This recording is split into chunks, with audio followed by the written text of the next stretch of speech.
Welcome to the Tomorrow Zone Catalyst podcast. I'm your host, Deborah Rubin. This conversation is part of our Future Shaping Leaders series, inspired by my book, Enter the Tomorrow Zone: How to Inspire Breakthrough Innovation and Shape Your Future. We are exploring how successful leaders are thinking and leading while responsible for shaping the future inside of complex organizations and markets. So let's get into it. Our conversation today features Lisa Rafter. I could spend the entire episode on Lisa's background and all of her accomplishments alone, but I want to get into our conversation. So here's what I want you to know about Lisa. There are two kinds of people in this world. First, there are those who work in an industry, and then there are those who help build the industry. And Lisa is the second kind. For over 30 years, she has shaped equipment finance from inside. As publisher of Monitor Magazine and ABF Journal, she didn't just cover the industry, she moved it forward. And that's just part of her story. She's also the CEO of Molloy Associates, a boutique executive search firm, and the founder of Stripes Leadership Program, which she built specifically to develop the next generation of leaders in our industry. She has such a passion for leadership development, and she has coached professionals for 2 decades. And beyond her professional work, she serves nonprofits. She focuses on children, families, and underserved communities. And she's not just building careers. I think the really cool thing about what Lisa is doing is she's shaping the future by building the people who are building our industry. And that's exactly why I invited her to this conversation. So Lisa, welcome to the show. Thank you, Deb, and thank you for that introduction. That was pretty cool to hear, just, looking back at my career. So thank you. Yeah, I was like, oh, how do I boil this down so I'm not spending half an hour? I love it. Yes. So I was reflecting, Lisa, on when we first met, and I went into the Wayback Machine, and I found that it was September 2014. And I was speaking at an ELFA Ops and Tech conference in a general session, and some of my friends had dared me to use the phrase ice balls and in the conversation. And so I did. And I tied it to, I don't know, if you want to prioritize your initiative, tie it to compliance, because if you don't, ice balls, fireballs falling from the sky. And that caught your attention. I remember it well. Yeah. And so then we got together in October that year, and I think we had our first call, and it's just kind of gone on from there. So it's just been so exciting to watch you make awesome happen in so many different ways. And I want to hear all about that and how you're thinking as you're doing that. But before we dive in, could you just share sort of a 30,000 foot perspective on the work that you're leading, but also the strategic focus behind it? Yeah, as you said, there's so many different things that we're doing at Monitor and Stripes. But I would say from the 30,000 foot view, where we have our eye right now is on the people in our industry. So we do that in a lot of ways with the Monitor, of course, and ABF Journal, our publications. But we also discovered there are other ways we can do that. So when we look at our industry, if you ask me, you, almost anyone, everyone talks about the people. It's why so many of us, myself included, are lifers, been in the industry for decades. It's the glue that makes us stay. Oh, it is. It is. And I think when you start to drill that down, it's really because we're in such a great industry. It's creative, it's resilient, it emphasizes long-term customer relationships. There's also co-opetition, a term you hear many people use, which also, builds solid relationships among competitors. So we're just so super connected. And so having said that, it's why I recently, in the last several years, wanted to put an enormous emphasis on the challenge and opportunities around people. And as you just said, it is the glue, and it's at the heart of our industry. So I'd like to talk about 2 things, if I can. And you mentioned one already, Stripes. And we launched Stripes 5 years ago, really to continue to drive the industry forward and develop people. And if you look at our industry, there's a lot of the leaders who will be retiring soon, and some already have. And so, how do we get that next generation ready? And we interviewed and did several focus groups to ask that question, back in 2020, actually. And it became clear that there was a need and is a need to develop that next generation of talent. So at this point, we're heading into, I can't believe it, but our 10th cohort. We have close to 200 graduates. Yeah, and it's a 6-month, pretty intense program. And what we're seeing among the graduates, and dozens and dozens of companies are investing, they're bringing a new, distinct kind of leadership to their organization. So Stripes is really dedicated to keeping it that way. So we're going to keep that up. And then the other thing I want to talk about, per your question, is, and you know about this firsthand, is when you think about leadership, I also like to think about the people who are leading our companies. So the next challenge got sparked by the Monitor 100 report. We've been doing that since 1992, and I was involved in 92 when we produced our first one. And then we're about to produce our next one. You'll have it in your mailbox any day now. And the latest numbers are that we have, of the top 100 companies, there are only 7 women who are CEOs. So that's 7%. And I think as an industry, it's important to look at that, think about that, and maybe just do better about that. So we created Lead Her, as you know, and launched Lead Her last month in Philadelphia, because we really think, and I know there's a lot of research on this, but when you create inclusive environments and really value diverse perspectives, it enhances everything. It enhances innovation, collaboration, and it ultimately benefits companies. It benefits the industry. So we launched Lead Her last month. We had over 200 women there. And we created it, as you know, as a business first agenda, really aimed at bringing women together to talk about the industry and what are the issues, but also an opportunity to have women network and collaborate and connect about their careers, their challenges, what are their goals for their futures, and to do that in a really honest and supportive environment. And I think we did that. And I know you were there and you saw that. Absolutely did that. You right? nailed it. Nailed it. And I think it's like the women there did the work. We created a platform, right? We created structure and an agenda, and it got accomplished. And I do think that, women went back to their offices with a whole new perspective and a new, really realm of possibility. So that was a long answer to your question, but it's something I'm very passionate about. So I wanted to talk about that too. Well, you're like building people all over the place, and you're right. It is the heart of the industry. Yeah. Same thing with innovation. If it's not about humans, what's the point? Right. So Lisa, what sparked your commitment to this challenge that you're working on right now, and why does it matter to you so much? Well, as I mentioned when I talked about the Monitor 100 report, that sparked it.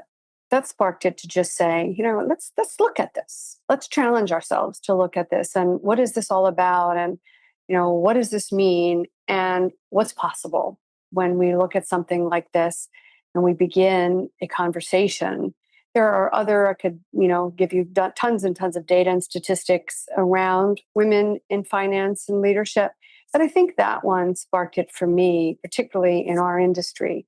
And I wanted to get underneath that for the women first. Let's just talk to the women. What do they want? And where are they around leadership in our industry? And what could that look like? So that was definitely the spark.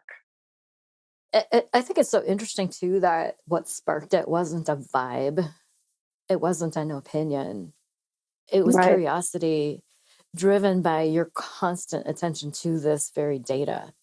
And so this is a data-driven endeavor, but Yeah. also vision-driven. So it's really special what you're doing. And I'm still energized by what happened in Philly. And that, there's few events that I can say have actually done that. So, thank That's you so for cool. committing to doing that work and doing something about it. Because a lot of people see data like that and then just complain. Right. It's a whole different thing to actually take action and create a movement, beyond just an event.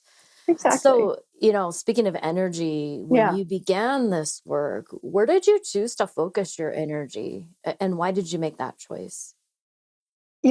I remember the day that I had the thought, let's focus our energy right away on the women. Like literally, let's get the women talking.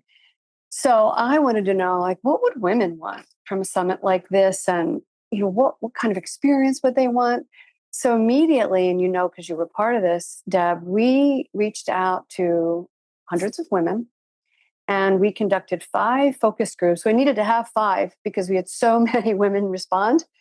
And I didn't want to have too many people in any one focus groups. It just would dilute the conversation. So we had 5 of them with over 100 women. And that's where we built Lead Her From. We focused our energy right there.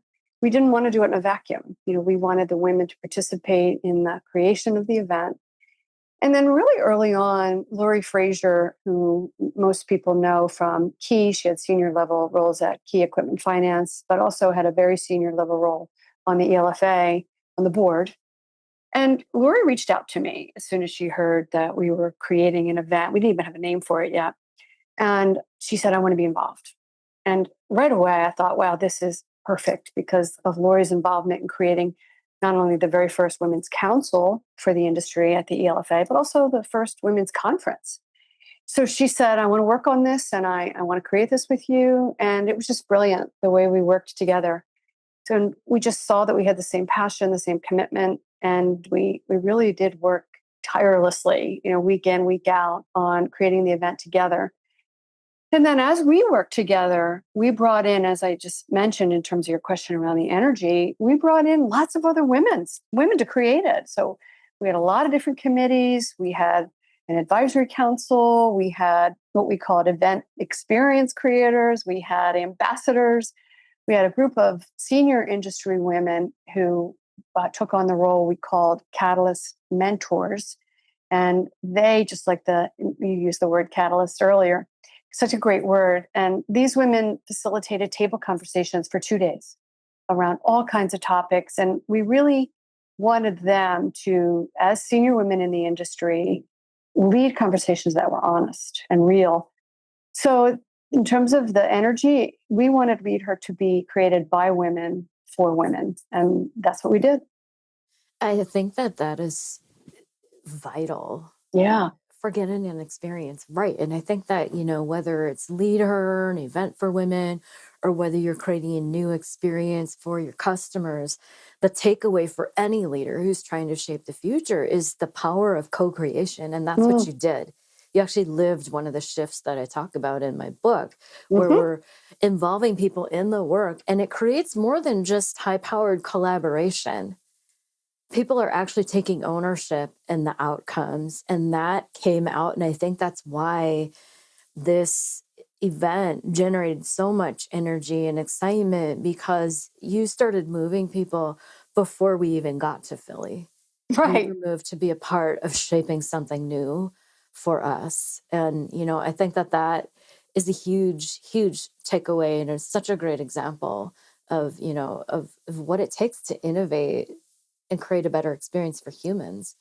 So along the way, I know you were working day in and day out, and I've collaborated with you in the past on events, and you know just how much focus and commitment it takes. It's a lot of heavy lifting, a lot of moving parts and people involved. But along the way, can you describe a moment where maybe the complexity of this work forced you to rethink some things along the way, and what happened as a result? Yeah. And I think from what you said about your book, and I remember reading that piece and that you just described, and I thought to myself, it kind of had me, reflecting back to the moment when we did see that complexity and said to ourselves, okay, we are not going to create this in a vacuum. And I know I mentioned that a minute ago, but it became more and more important to include everyone in on the design and creation. The topic of women in leadership, it's just important to every woman in the industry, and for very different reasons. So having the focus groups kick us off and the committees help us with the details was critical. And then the other critical piece, as I just mentioned, was the Catalyst Mentors. And we thought we had 20 women and who have all been in the industry, give or take 20 plus years. And we knew these 20 women had been through a lot of, in their journeys to leadership. And we knew that they'd be able to kind of take and hear the complexity of the issues of the industry and also the issues in particular that women are faced with. And they'd be able to, navigate that with the women. And, it was Lori Frazier who said, we keep hearing from the women on these focus group calls about mentorship. And then we also keep hearing from the more senior women, how can I give back? And we thought, this is perfect. Let's put them together. So we created the term Catalyst Mentors, and we met with them several times and brainstormed and, asked for their input. And at the end of the day, we could really see that, when you speak of the complexity, it's unique again for each person. But by having these catalyst mentors who, again, been in the industry 20, 30 years, sit at a table, share their stories with honesty and reflection, be real, guide honest conversations. I can say that was definitely one of the cornerstones of the event. It was Yeah. actually one of my favorite parts of the event is the way that you also designed that experience. So beyond just the mentor at our table was the makeup of the table. Yeah.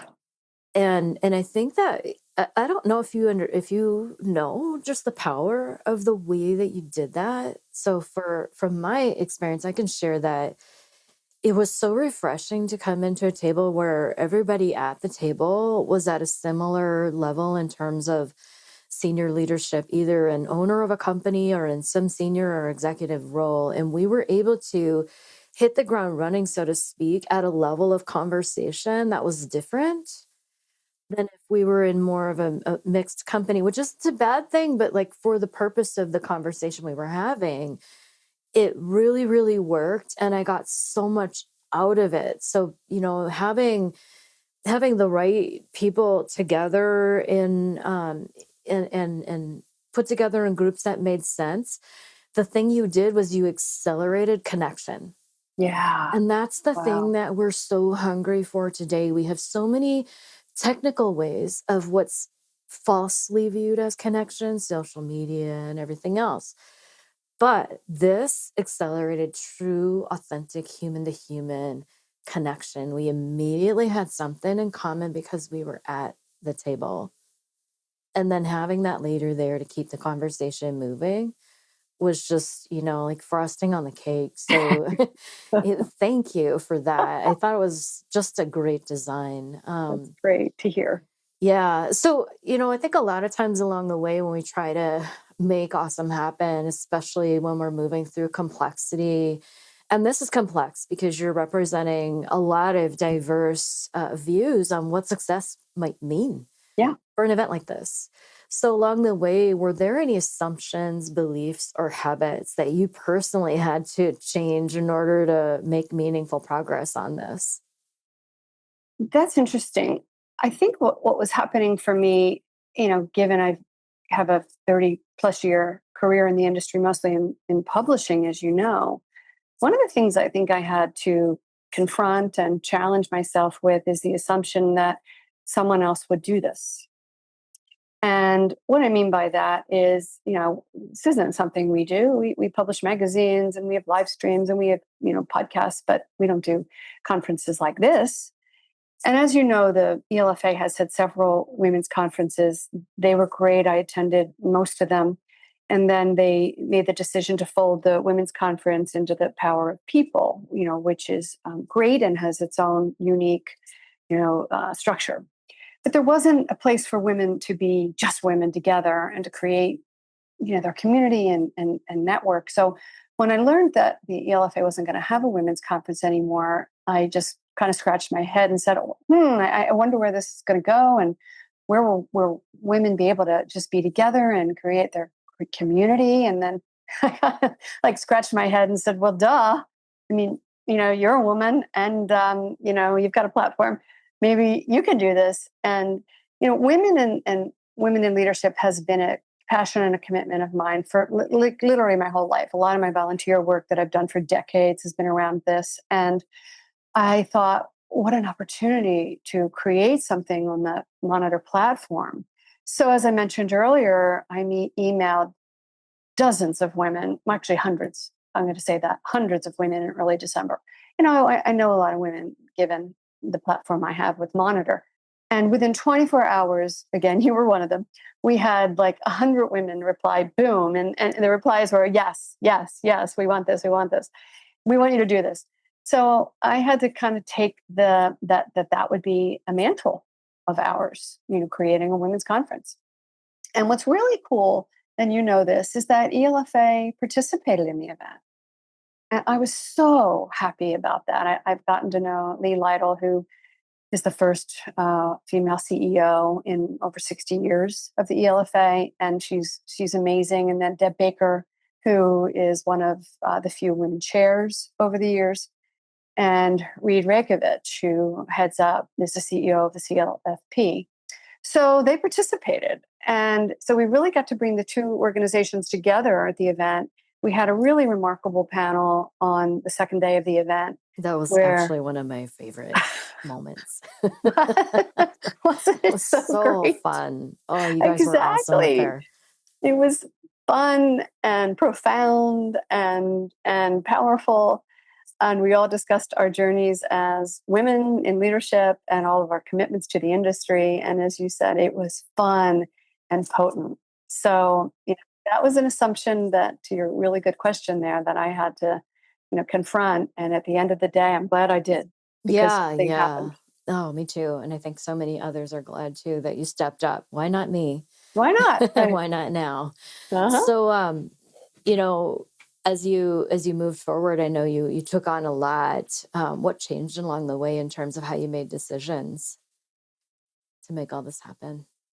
Yeah, I think as I've been talking about, the momentum was like a snowball in a good way, right? Like it was really building and growing, and the women were excited. It was so palpable. And one of the things that Lori and I saw and knew that we really wanted to do is lean into the committees and lean into the women saying, I want to be part of this. And that really did help with the momentum because it spread it out, and we could, give that momentum to the women who wanted it. So with all of the committees, for example, we had a committee where there were 2 or 3 women on it who couldn't attend Lead Her. They had previous commitments, but they still wanted to be part of it. And that said a lot. Yeah. And then we had, cool. Isn't it? And we were just like, check this out. And they're still part of it. They want to be part of what we do next. And, any post event that we're having, which we are. And then another momentum piece, we said, let's do a know before you go call. When because you were there. And I thought, 30 to 40 women will come. They'll just want to make sure they've, got an understanding of what we're doing. Well, 200 women were there. They all came. It was like a mini summit. It was huge. It really was. Such a good call doing that. It was so fun. And, that, again, that was something we decided to do regarding the momentum. And it really spoke to just how excited the women were. So as you look ahead, Lisa, what do you feel is most critical to get right next to maintain long-term relevance? I've been thinking about that a lot.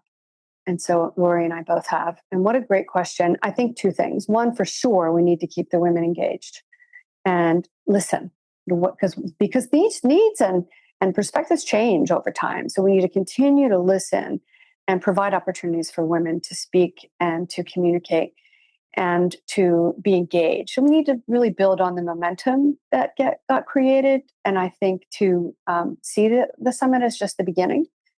And then I think number 2, and this is important, is to include our male allies in the conversations. I've talked to many, many men, of course I do, in the industry all the time, and they are very excited about the outcome of Lead Her. I've talked to many CEOs who sent women, and they talked about how they came back and the excitement. And not just the excitement, but the whole new level of capability and competency and even perspective on what's possible. But I think we need to keep men in the conversation because, as you know, achieving something like gender parity, it requires collaboration, right? We want to know, we want men in the room. How do they see this? What are their thoughts? How do they think they can impact, having more women in leadership? Because the way I see it, to some degree, Deb, it'll be a cultural shift. And it'll be needed, and that requires everyone. So I want to get men involved to foster that inclusive environment and advocate for policies, promote gender equality and at And some level, invest. yes, and Invest in the invest. people. Yeah. This is So definitely an investment in the future. it sure is. And that's another Yeah. piece. So, okay. So I've prepared a really quick lightning round for you. So these are Okay. just quick, short answers, no overthinking. I Have a love lot it. of fun with this. So this is a fill in the blank. Long-term relevance requires blank. Focus. Focus. Yes, Mhm. absolutely. In one word, what is one word that best describes what this work demanded of you personally? Mm. To be bold. Bold. Yeah. Bold. Absolutely saw that. Boldness came through from before, during, and after. Don't lose that. Yeah. What's a signal or shift you believe leaders may be underestimating right now? Talent shortages, Deb. Mm-hmm. It's real. It's coming. Yeah. So if you look back, what do you wish someone had told you before you started this work? This is a really good thing, but that it would be the highlight of my career.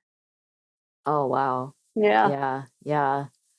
Well, Lisa, thank you so much for your boldness to step up and say, well, why don't I do something about this?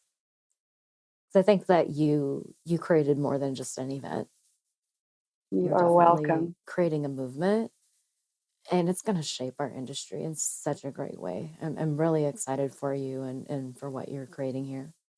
I think so too, Deb. And thank you for all the things you have done and continue to do, because it all falls in line with where you stand and what you talk about and what your book's about. And there's never anything I've ever done where you're not on my short list of let me get Deb involved, because I know you'll bring something so powerful and passionate, and your commitment. So right back at you. Thank you so much. To our listeners, if you're serious about shaping the future inside of your organization, I encourage you to check out my book, Enter the Tomorrow Zone. If you see something in there that resonates, I welcome a call. Let's connect. Thank you again for listening. I encourage you to like, subscribe, share this with a friend if you find value here. And as always, stay curious and choose to make awesome.